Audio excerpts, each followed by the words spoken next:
شانازی بە کەسانێکی بێباوەڕەوە بکات ئیتر بەهۆی هەر هۆکارێک و بێشاناسی پێوە بکەن ئێمە شانازی بە خۆشەویستی خواوە دەکەین صلی الله عليه وسلم. ئێمە خوای گەورە سەربەرزمانی کرد بەو ئاینە پیرۆزە. خۆشەویستی خوا صلی الله عليه وسلم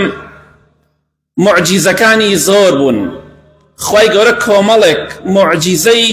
بە خۆشەویستی خوا بەخشیوە صلی الله عليه وسلم کە لە توانای مرۆڤدا نییە. خۆشەویستی خوا صلی الله عليه وسلم شاخەکان، بەردەکان، دارەکان سەلامیان لێ دەکرد. لە حەدیثێکی صحیح تەرغیبە هاتووە ئیمامی عەلی کوڕی ئەبوو طالب ڕەزای خوای لێ بێ دەفەرمێ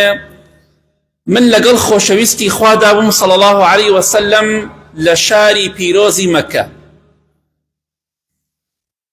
لە هەندێک شوێنی شاری مەکەدا گەڕاین کە هەمووی شاخ و داخە، هەمووی بەردە.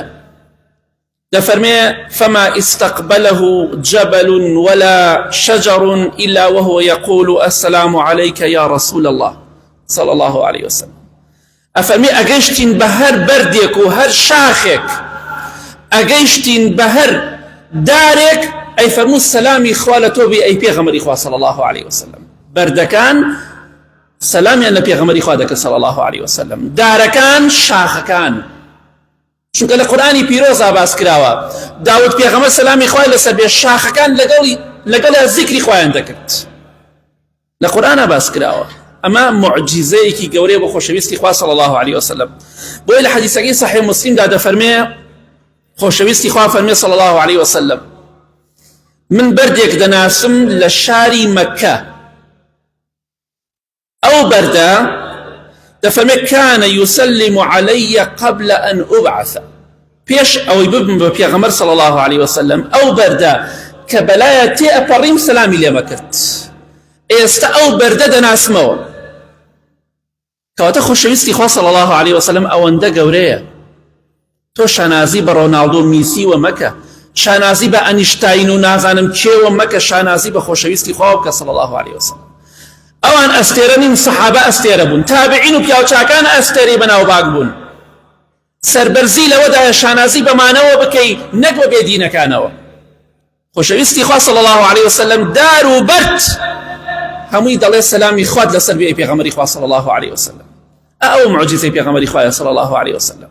بۆیە ئێمەش دەڵێین سەلامی خوا لە تۆ بێ ئەی پێغەمبەری خوا صلی الله عليه وسلم. السلام عليك يا رسول الله صلى الله عليه وسلم. بەڵێ خۆشەویستی خوا صلی الله عليه وسلم کاتێک کە تەمەنی 5 ساڵە مناڵێک نەشتەرگەریەکی بۆ ئەنجام دەدرێ. یەکەم نەشتەرگەری بووە لە مێژوودا بەبێ بەنج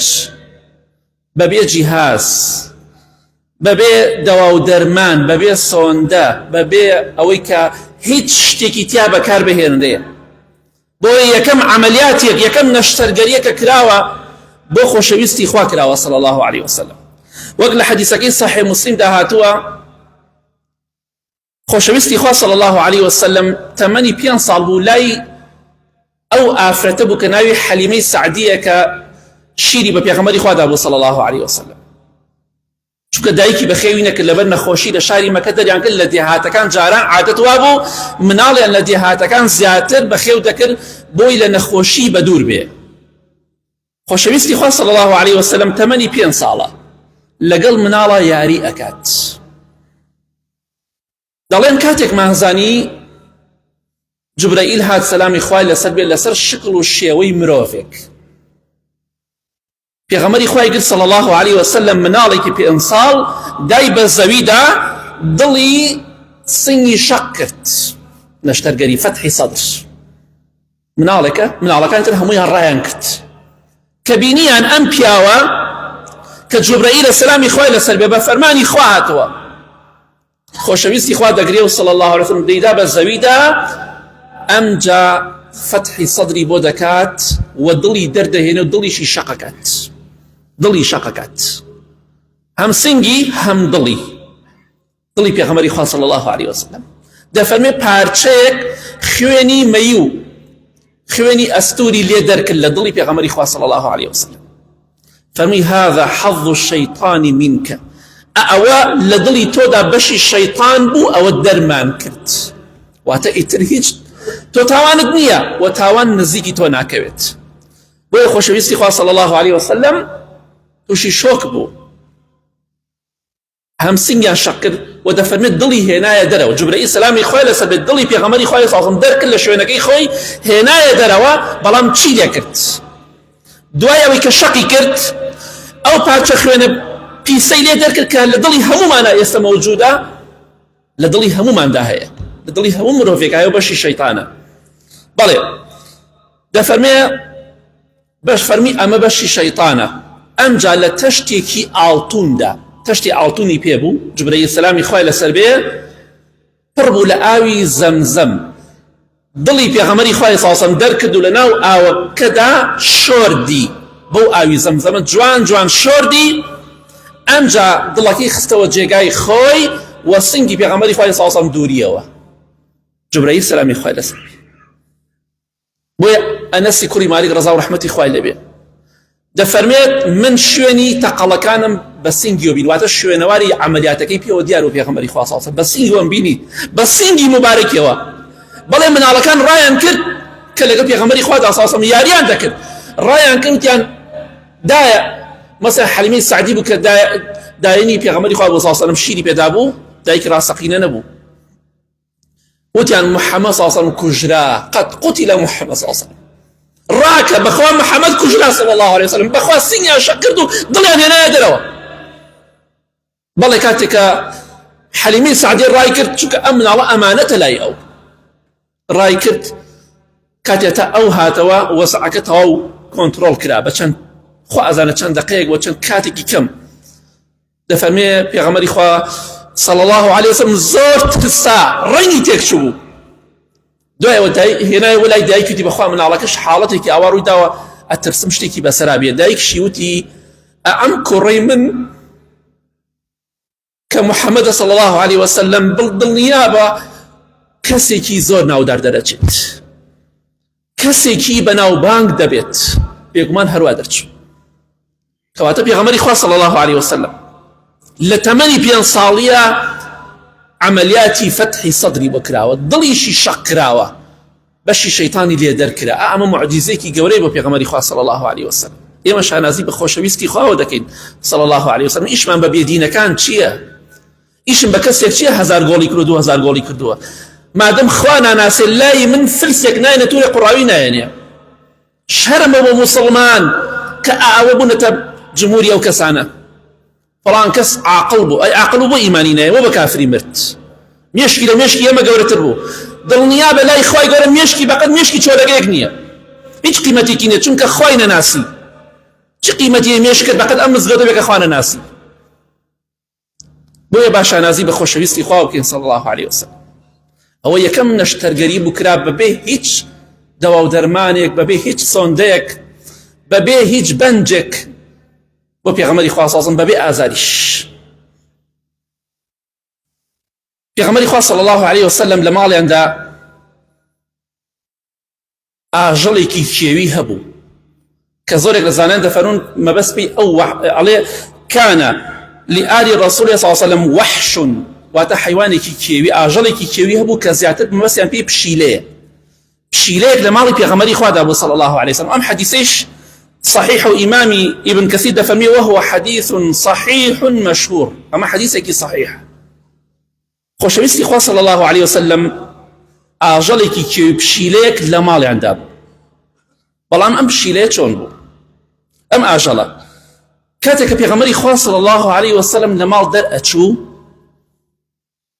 ئەم گیان لەبەرە یاری دەکرد، دەڕۆشت و دەهات، زۆر دەجوڵایەوە، زۆر ئەم سەر ئەو سەری دەکرد، چونکە کێویە بەڵام ماڵی بووە. ئەمن حیوانی کێوی، ئاژەڵی کێوی جوڵەی زیاترە لە ئاژەڵێکە لە ماڵەوە بێت، لە ماڵێکە فەرقی زۆرترە و بەهێزترە، چونکە ئەو بۆیە دەفەرمێ اشتد ولعب في البيت وأقبل وأدبر، دەهات و دەڕۆی یاری دەکرد. بەڵام دەفەرمێ فإذا أحس برسول الله صلى الله عليه وسلم قد دخل سكن لم يتحرك كراهية أن يؤذيه. سبحان الله. بەڵام کاتێک کە هەستی کردای پێغەمبەری خوا صلى الله عليه وسلم هاتەوە بۆ ماڵ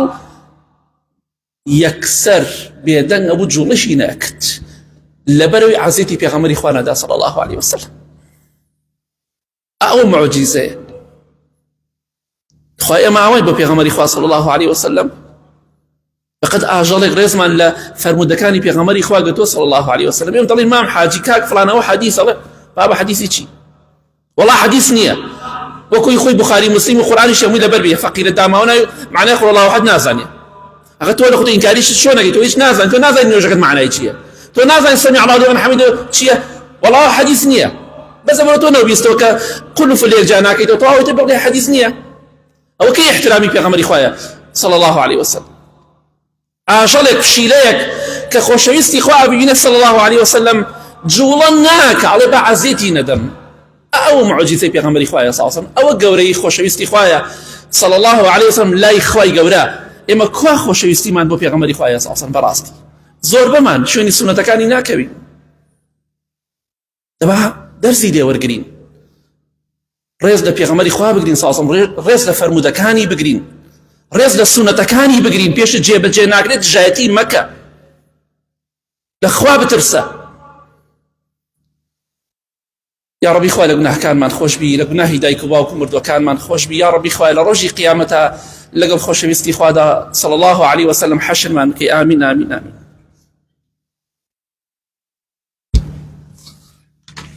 الحمد لله والصلاة والسلام على رسول الله وعلى آله وصحبه ومن والاه.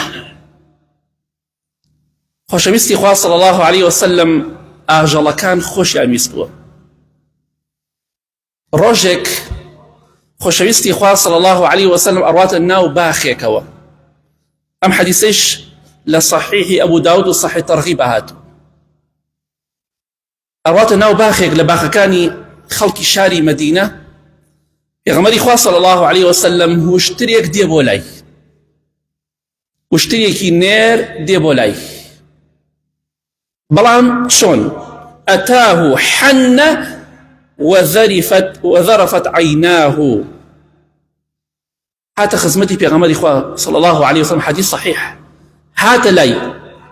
شنك خوشويستي إخوة فرمي صلى الله عليه وسلم هم مشتكي أمسر زوية زاني من بيغمر إخوة صلى الله عليه وسلم إلا مروف خراب بيدينا كان مروف لجنة جنوك كان هم مجان لبريك دارو بدي زاني من بيغمر إخوة صلى الله عليه وسلم بالله ده زاني أو بشيلة دي زاني كباس ما كده زاني وبيغمر إخوة صلى الله عليه وسلم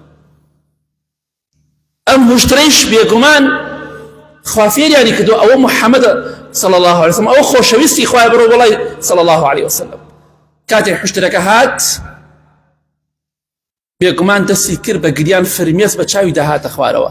هناسي ده هناسي إنسان كاتي كأقريتشي هناسي كده شون أقري بكل أوا هناسي ده ولا قالوا شاف فرميس بتشاوي ده هات أخواروا پیغمبر خدا صلی الله علیه وسلم دسی هنا بپشتو ملی حشتره کدا فرموی اما چه خاونی ام حشتره ام حشتره که گنجی که انصاری که خلق شاری مدینه بو وتی ای پیغمبر خدا صلی الله علیه وسلم اوهی منه من خاونی اوم خوشویستی خدا فرمی صلی الله علیه وسلم انه شكا الي انك تجيعه وتدئبه باش بو تقوى إخواناك بول إخوانات رسي أم وشترشكاتي كد لاي من إستسكاواي كد الله خاونكم عزيتم أداو برسيم أكا باريكم ليه دنياك لتوانام دانية باش بو تقوى إخواناك إخوة أمر كي بيد داوا بو عزيتي أدي أو تشكاتك خاونكم خرابة لقلمه هم برسيمك هم شتيكي شملي أن يتكلتواناي من دانية عزيت مزورة دا وآزار مزورة دا وزور ما عندهم دكات ويتقوى خرابك لأخواب ترسى والله يا بيغمري خواه صلى الله عليه وسلم فرمي فأحسنوا إلي شاك بلغلي دا رودا كما أو بياواني أو برادراني كجام بازي وقصابي دكن لأخواب ترسن عزيتي آجال كان مدر لأخواب ترسن جاری وای لە سارا دەیبینین بە شێوەیە بەستویانەتەوە زۆر بە شێوەیەکی زاڵمانە بەڕاستی ئەو ئاژەڵە دەبەستنەوە بە شێوەیەک ئەو ملەی نارن لەگەڵ ئەو چەمچەیە یەک بستێکی بین بێ کاکەوا تۆزێ بجوڵێ باملی بجوڵێ مقابلە ڕناکات لە خوا بترسە تەقوای خوا بکە 1 سعات 2 سعات بەڕێگاوەیە ئەم ئاژەڵە ملی کە بسکراوە بە چەمچەکەوە ئێ بۆ لە خوا ناترسی والله لە ڕۆژی قیامەتە شکاتت لێەکە پێغەمبەری خوا فەرمێ صلی الله عليه وسلم ئەگەر کەسێک حەقی لای کەسێکە بێگومان لە قیامەت وەرەگیرێتەوە حتا مێرولە حەقی لای مێرولە بێت تۆڵی لێکرێتەوە مێرولەیەک زڵمی لە مێرولەیە کرد بێ خوا تۆڵی لێکاتەوە تۆش ئەم ئاژەڵە ئازێ دەدەی لە خوا ناترسی ئاخر لە دنیا شکات نەکە لە قیامەت شکاتێکە لای خوا وی عەزیەتیان مەدەن ئازاریان مەدەن کەواتە پێغەمبەری خوا صلی الله عليه وسلم گۆشتری زانیوتی کە پێغەمبەری خوایە صلى الله عليه وسلم هاتوش شكات أجري لايا أو معجزة بيغمر إخوة صلى الله عليه وسلم أو خوش يستيبوا بيغمر إخوة صلى الله عليه وسلم شكاتك علي خاونا كم نقل ما خرابة بالله خوش يستي إخوة صلى الله عليه وسلم وقل حديثك صحيح داتو إمام حاكم الذهبي ابن حجر دفرمون صحيحة زاني خوش يستي إخوة صلى الله عليه وسلم تشي معجزات الرؤى لا أو إمام عبد الله كوري مسعود كيشتا مسلمان نبوك الصحابي كي قوري بيغمري خوايا صلى الله عليه وسلم أفرمي من شوان بوم شواني عقبي كوري أبو معيط ككابراي كي كافر بيدين بو لغزاي بددا كجرا لقل أبو جهل وانا زور أعزاري بيغمري خوايا صلى الله عليه وسلم عقبة من شواني عقبة بوم عقبي كوري أبو معيط نفرتي خوايا لبي أو كان ناوسكي حيواني كلا بيغمري خوا صلى الله عليه وسلم بلى ده فرمي بيغمري خوا صلى الله عليه وسلم لقل أبو بكر ده بلا ما تيبرين بيغمري خوا فرمي صلى الله عليه وسلم أي جنجك حيواني كتنية لم حيواننا الشيري تيابي الشيري كي بخوين برسيمانا سيرك سبحان الله عبد الله كوري مسعود رضاي خوالي بي يشتا كافر مسلمان نبوة بس لك الله قلت نعم ولكني مؤتمن الله كان جوان إنسان خاوني أمانت به بيدينا بتبارسته يشتا مسلمان نبوة فرمي بلا حيوان من هي مر من هي شيري تيابي بلا من خاوني أمرانا نيم من كسيكم أمين كراومتو أموكو أمانت أما رانا دراوة بدس منا وناتوانم شيري أما رانا بدن بتو چند جوانا إنسان أمانت باريز به چند جوانا بو إنسان أوا أمانت باريز به من بأمانت أما رانا بيدراوة ناتوانم بلهم شيرك يبدو شبيخو شو كابراسي قيبة منه خوشويستي خواه فرمي صلى الله عليه وسلم آية مريكت هي يشتا بران نچو بيت لاي كواتك بران نچو بيت لاي تواوي تري هيش تيكني نشير هي نبچكي هي هيج كواتا وشكا اجليكي وشكا فرمي بالي اويا افرمي مريكم بو هنا وتم اي محمد صلى الله عليه وسلم كيشتا مسلمان نبو كاتا اما يشتا بران نچو تلاي براني نغرتوا ونشيريتيا ونبچكي دسكايا كواتا هيج وشكا سطاطت وشكا وتان أويك حيوان دار بيزانية حتى أكو بچكشي نبي شيري تانية أم هر هيش تكنية هيش نبچكي هي ونبچكي شيبوا نبرانج نزيكي كوتوا في غمري خواه صلى الله عليه وسلم دسي مباركي هنا بقواني مركة دسي بها هنا سبحان الله شيرها تخواروا حيوانكي وشك كبهيد جورك شيري بتانية نابي شيري تيابية الله بينيم بتشاوي خون بينيم شيرك هات خواروا لقواني أما رهات خواروا مريكي وشك نبشكي لسكايا نبشكي شيبوه نبرانج نزيكي كوتوه يغمري خواه صلى الله عليه وسلم لنا وقابيكا شيركي أو مري دوشي شيركي جوان هات خواروا سرم صرما أو هو كاري مسلمان بني عبد الله كوري مسعود ورزاي خواه لبه بالك أمي بيني زاني ما إشي مروف نية اتواناي مروف دا نية بەڵێ شیرەکەی کردە ناو قاپێکەوە پێغەمبەری خوا صلى الله عليه وسلم خوي خواردي وبشي أبو بكر شيدا رضاي خوي پروردگاری لێبێ ئەمجا بە گوانەکەی فەرموو ئەی گوانەکە وەکو خۆت لێبێتەوە واتە تاوە شیرەکە کۆتایی پێبێت ئەی گوان ئیقلیس واتە کۆبەرەوە با شیرەکە تیان نەمێنێ وەکو پێشوت لێبێتەوە چونکە نابێ ئەو ئاژەڵە بەو شێوەیە بێت بەڵێ دەفەرمێن بە چاوی خۆم ئەمن بینی لە پێغەمبەری خوا صلى الله عليه وسلم کە ئەو شیرە هاتە خوارەوە ئەو معجیزەیەکی گەورەیە بۆ خۆشەویستی خوا صلى الله عليه وسلم کەواتە شوێنی بکەوە بۆی لە ڕۆژی قیامەتە خوا تۆش سەربەرز کا لەگەڵ خۆشەویستی خوا صلى الله عليه وسلم بەڵێ خۆشەویستان ئەوەی کە پێغەمبەران سەلامی خوایان لەسەر بێ خوای گەورە پێیان ببەخشێ پێڵێن معجیزە بەڵام دوای پێغەمبەران سەلامی خوایان لەسەر بێ کەسێک خوای گەورە ڕێزێکی لێ بگرێ پێڵێن کەرامات بۆ غەیری پێغەمبەرانە سلامي خواه لسبي صحابة تابعين هر بياو چاكا كراماتي هبو بيلن كرامات واتا ريزي خواه بو او مروفة معجزش بو بيغمرانا بس سلامي خواه لسبي لحديثكي صحيح على الصحيحة هاتوا إمامي نافع فرمي رضاي خواه پردگاري لبي رضاي خواه قرد چي كراماتي با إمام عمر بخشي ورضا رحمتي خواه لبي أفرمي إمام عمر كوري خطاب رضاي خواه لبي لشاري مدينة سريكي نارد جماعتێکی نارد بۆ غەزا ئەو کاتە غەزاکە لەگەڵ فارسەکان بوو ئیمپەراتۆریەتی فارس بەڵێ ئیمامی عومەر ڕەزای خوای لێ بێ پیاوێکی کرد بە گەورەی ئەو جێشە ئەو سریەیە ناوی ساریە کوڕی زونەیم بوو کە سەحابەیە ساریە ڕەزای خوای پەروەردگاری لێ بێ جێشەکە ڕۆشتن جەماعەتەکە ڕۆشتن بۆ غەزاکردن لەگەڵ بتپەرست و ئاگرپەرستەکانە جەنگ و جیهادیان دەکرد بەڵێ سەحابەکان لە شاری مەدینەن کۆمەڵێکیان دەفەرمێ ئیمامی عومەر خوتبە ئەدا کاتی نوێژی جومعە چۆن تەشبیهات نەبێ من خوتبە ئەدەم تاوانباری وەک من لەکوێ ئیمام عومەر لەکوێ ڕەزای خوای پەروەردگاری لێ بێ خوتبە ئەدا لەناو خوتبەکەدا لە ڕۆژی جومعەدا خوتبەکەی وەستان فەرمووی یا ساریەت الجەبل ئەی ساریەی کوڕی زونەیم برۆ شاخەکە بگرە برۆ سەر شاخەکە سەحابەکان ڕەزای خوایان لێ بتیان باشە ئیمام عومەر چی پەیوەندێکی بە ساریەوە ساریە لە غەزایە لە وڵاتی عێراق و ئێرانە ئیمامی عومەر لە شاری مەدینەوە بۆچی بانگی دەکات ئەی ساریە برۆ شاخەکە پشت بدە بە شاخەکە بڕۆ سەر شاخەکە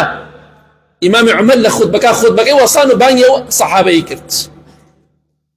ساریە ڕەزای خوای لێ دەفەرمێ کە گوێم لە سەوتەکەی ئیمامی عومەر بوو